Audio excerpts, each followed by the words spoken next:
এতিয়া ক'ত গ'ল শিলাদিত্য, এতিয়া ক'ত গ'ল সত্যৰঞ্জন বৰা, এতিয়া মাত মাতিবলৈ সাহস নহয়, এতিয়া কিয় নিমাতৰ নিচিনাকৈ ঘৰতে বহি আছে।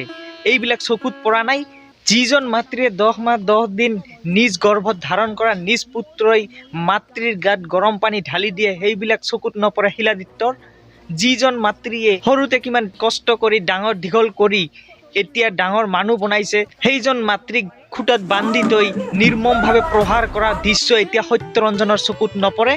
এইবিলাক কিয় চকুত নপৰে? এইবিলাক লৈ চৰ্চা, এইবিলাক লৈ মন্তব্য আপোনালোকৰ কৰিবলৈ সাহস নহয় কিয়? মানৱৰূপী দানৱ সমৰজ্যোতি ভৰালীক গ্ৰেপ্তাৰ কৰি কিয় আকৌ মুকলি আকাশৰ তললৈ এৰি দিলে আৰক্ষীয়ে?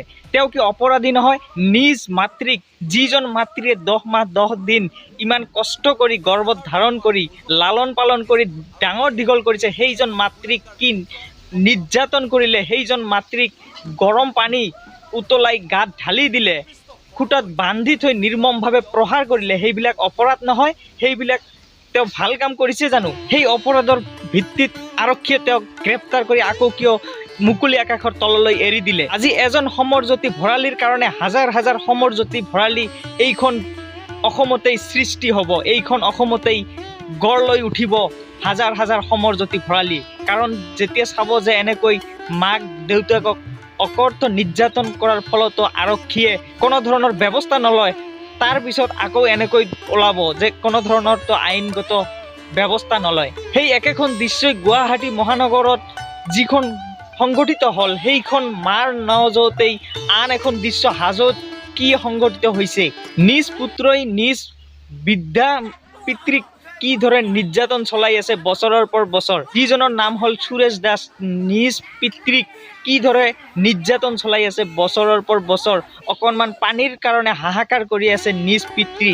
এইবিলাক চকুত নপৰে সত্যৰঞ্জন বৰাৰ, এইবিলাক চকুত নপৰে শিলাদিত্যৰ। অকল মুছলমানসকলে কিবা এটা কাম কৰিলেই, অকল মুছলমানসকলে যদি ভাল এটা কাম কৰে তথাপিও সেইবিলাক লৈয়ে মানে নিত্য নামৰ পাগলটো আৰু সত্যৰঞ্জন বৰা নামৰ পাগল দুটাই হৌচৌ কৰি তৎপৰ হৈ যায়, মানে মুছলমানসকলক কেনেকৈ গালি পাৰিব পাৰি, মুছলমানসকলক কেনেকৈ টাৰ্গেট কৰি মন্তব্য কৰিব পাৰি, সেইটো খুচুৰি ফুৰে।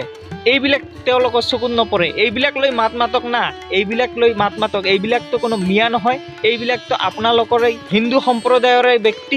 আৰু আৰক্ষীয়ে এইবিলাকৰ ওপৰত কি একশ্যন লয় পৰৱৰ্তী সময়ত নিশ্চয় দেখা পাম। কিন্তু মই ভাবোঁ যে এইবিলাকৰ ওপৰত ইমিডিয়েটলি একশ্যন লওক, নহ'লে আমাৰ অসমখন পৰৱৰ্তী সময়ত কোন দিশত গতি কৰিব আপোনালোকে নিশ্চয় চিন্তা কৰিব পাৰিছে। মই অতি সোনকালে এই দুজন অপৰাধীকেই উপযুক্ত শাস্তি দিবলৈ অনুৰোধ জনাইছোঁ।